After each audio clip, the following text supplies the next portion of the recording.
My name is Frank Scott. Well, my wife died in 2019, so I found myself in this large home alone.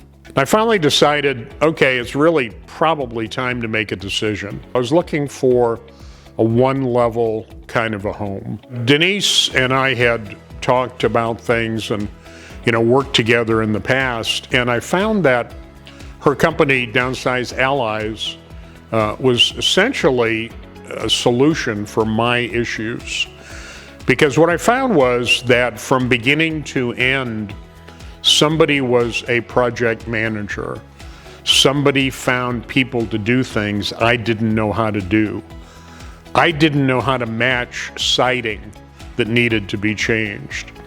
I didn't or couldn't find flooring to match a piece of flooring that needed to be fixed.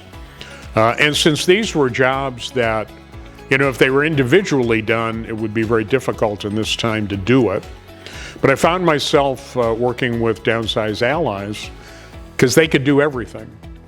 And then once all that was done, it was then an easy process to begin the sale program. It turns out that Downsize Allies can find people that will actually clean out your home and take things that may have some value or not. We took probably 8, 10, 12 rooms of furniture and turned it into what I wanted in my home. I feel great.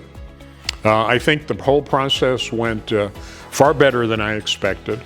I didn't have to worry about anything. With Downsize Allies, they really take all of the worry off your shoulders. If you want to use Downsize Allies, you better call them because you need to get in line.